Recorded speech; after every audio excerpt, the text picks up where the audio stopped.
قبول ہو، میری توبہ قبول ہو، سرتاپ انکسار ہوں، توبہ قبول ہو، توبہ قبول ہو، میری توبہ قبول ہو۔ الحمدللہ وحدہ والصلاة والسلام علی من لا نبی بعد، اما بعد۔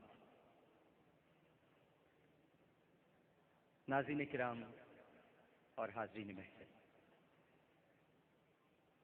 سب کو انتہائی ادب، محبت، احترام اور خلوص کے ساتھ السلام علیکم۔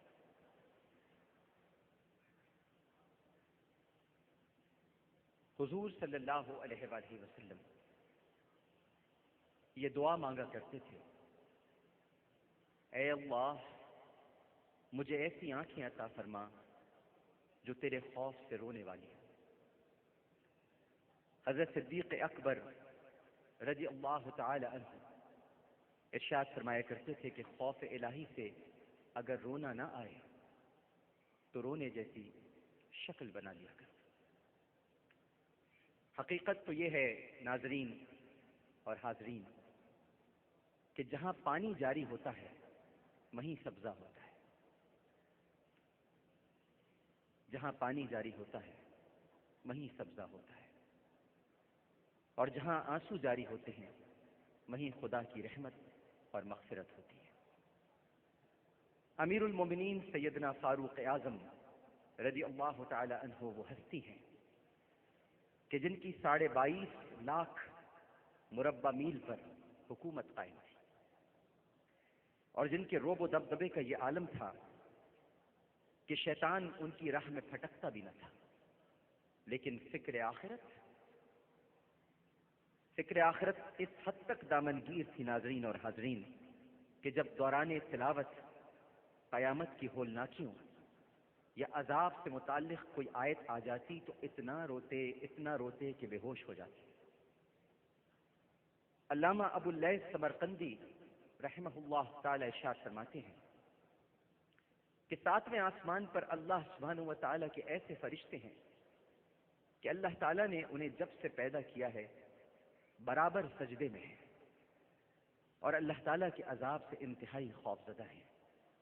قیامت کے دن جب سجدے سے سر اٹھائیں گے تو کہیں گے سبحانک ما عبدناک حق عبادتک، اے اللہ تو پاک ہے، ہم تیری کما حق ہو عبادت نہیں کر سکے۔ حالانکہ اللہ سبحانہ و تعالیٰ خود ان کی یہ شان بیان فرماتا ہے کہ یخافون ربهم من فوقهم ویفعلون ما یؤمرون، وہ فرشتے اپنے رب سے ڈرتے ہیں کہ جس چیز کا انہیں حکم دیا گیا ہے وہی کرتے ہیں، اور ایک لمحہ بھی اس کی نافرمانی میں نہیں گزارتے، لیکن اس کے باوجود ان فرشتوں کا یہ حال ہے۔ یزید رقاشی رحمہ اللہ تعالی ارشاد فرماتے ہیں کہ عرش کے گرد اللہ تعالیٰ کے کچھ ایسے فرشتے ہیں جن کے آنسو قیامت تک نہروں کی طرح چلیں گے، قیامت تک نہروں کی طرح چلیں گے، اور وہ اللہ کے ذکر سے اور ڈر سے اس طرح سے لرزتے ہیں کہ جیسے ہوا ان کو اڑا کر لے جائے گی۔ اللہ تعالیٰ فرماتے ہیں اے میرے فرشتوں تم کیوں خوف کرتے ہو؟ تو وہ کہتے ہیں کہ اے رب ہم جتنی تیری عظمت اور تیری عزت کو جانتے ہیں، اگر زمین والے جان لیں تو کھانا پینا چھوڑ دیں پروردگار، اور بستروں پر نہ لیٹیں، جنگلوں میں نکل جائیں اور بیلوں کی طرح ٹکراتے رہیں۔ اور جہاں تک فخر موجودات سرور کائنات میرے آقا و مولا حضرت محمد مصطفیٰ صلی اللہ علیہ وآلہ وسلم کا تعلق ہے تو آپ تو ناظرین اور حاضرین گناہوں اور برائیوں سے معصوم ہونے کے باوجود فکر آخرت اور امت کے غم میں مستغرق رہا کرتے تھے۔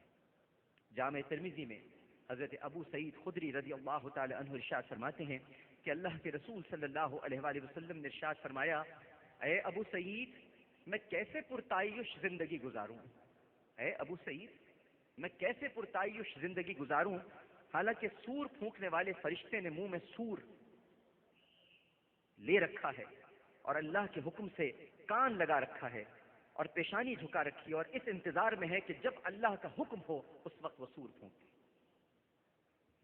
اس لیے ہمیں ہر وقت آخرت کی تیاری کرنی چاہیے، اس کی یاد سے غافل نہیں ہونا چاہیے. جانے کب سور پھونکنے کا حکم ہو جائے اور اس کائنات کا نظام درہم بھرم ہو جائے اور انسان کو پلٹنے کا موقع بھی نہ ملے.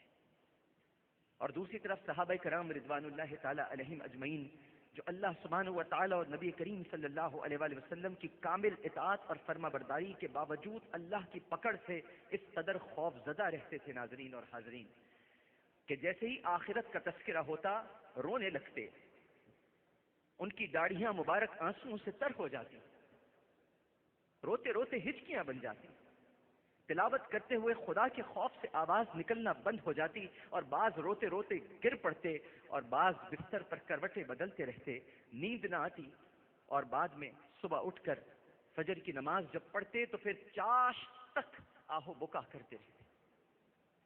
ایک وہ پاکیزہ ہستیاں تھیں جن کے دن اللہ اور اس کے رسول صلی اللہ علیہ وآلہ وسلم کی اطاعت میں گزرتے تھے اور راتیں بھی اللہ سبحانہ و تعالیٰ کے حضور الہا و زاری، گریہ و زاری، تضرع اور آنسوؤں سے تر رہتی تھی.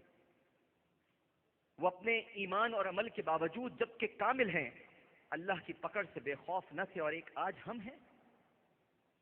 ہیں کہ نہ ایمان کی اور نہ عمل کی درستگی کی فکر ہے اور جہنم سے تو ایسے بے خوف ہیں کہ جیسے کوئی مسئلہ ہی نہیں ہو. صحابہ کرام رضوان اللہ تعالی اجمعین کا میں نے ذکر کیا. کتاب التوابین میں آج ایک واقعہ آپ کے سامنے پیش کرتا ہوں. میرا بھائی منظور وسان بھی یہاں پر موجود ہے. یہ ہمارے ساتھ آج شب توبہ میں شریک ہونے آئے. کوئی ان کے دل سے پوچھے کہ یہ کیوں آئے. انہوں نے مجھے بتایا کہ میں اس دعا میں شریک ہونا چاہتا ہوں کہ تاکہ میں یہ دعا کروں آپ سب کے ساتھ مل کر کہ اس شہر میں امن ہو جائے. کتاب التوابین میں حضرت مالک بن دینار کی توبہ کا ذکر ہے. میں آپ کے سامنے ضرور بیان کروں گا. اور اے مومن مسلمانوں، اے مومن مردوں اور اے مومن عورتوں، بڑا دل تھام کے سننا مالک بن دینار کی توبہ کا واقعہ اور اپنے آنسوؤں کو پروردگار کی بارگاہ میں پیش کرتا. مالک بن دینار رحمہ اللہ تعالی، ان سے ایک بار ان کی توبہ کا سبب پوچھا گیا.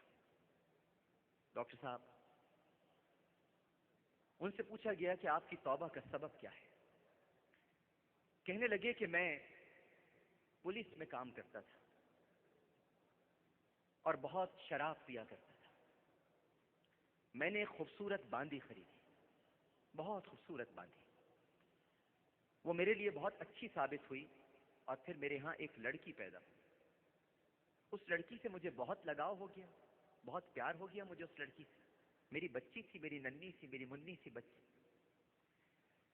اس کے دل میں میری محبت بہت بڑھتی چلی گئی. لیکن ہوتا یہ تھا کہ جب میں شراب پیتا تھا وہ شراب آ کے گرا دیا کرتی تھی. میں پھر گلاس بھرتا، وہ پھر آ کے میرا شراب کا گلاس گرا دیتی. جب اس کی عمر 2 سال کی ہوئی تو اس کا انتقال ہو گیا. اس کی موت نے مجھے دل کا مریض بنا دیا. پیار تھا بہت، بیٹی ہے، ننھی سی ہے، 2 برس کی ہے. ہمارے پروگرام میں نیکی میں آتے ہیں 2 برس کے بچے جن کے دل میں سوراخ ہے. ان کے ماں باپ سے پوچھے ان کے دل پہ کیا گزرتی ہے جب ان کے بچے نہ کھیل سکتے ہیں نہ کود سکتے ہیں. یہ بیٹھے اختیار بیگ اشتیاق بیگ صاحب، پوچھے ان سے ان بچوں کے بارے میں کہ جب یہ ان کی خواہشیں پوری کرتے ہیں اور کوئی بچہ اختیار بیگ صاحب سے آ کر یہ کہتا ہے کہ میری زندگی کی آخری خواہش یہ ہے کہ میں نے کبھی پیٹ بھر کے کھانا نہیں کھایا، مجھے کھانا کھلا دیجیے. بچی سے بہت پیار تھا، 2 سال کی تھی، انتقال ہو گیا. کہتے ہیں کہ 15ویں شعبان کی تاریخ تھی، 15 شعبان تھی اور جمعے کا دن تھا. میں نشے میں چور سو گیا اور میں نے اس دن عشاء کی نماز بھی نہیں پڑھی. میں نے خواب میں دیکھا کہ قیامت قائم ہو گئی ہے اور سور پھونکا جا رہا ہے اور قبریں پھٹ رہی ہیں.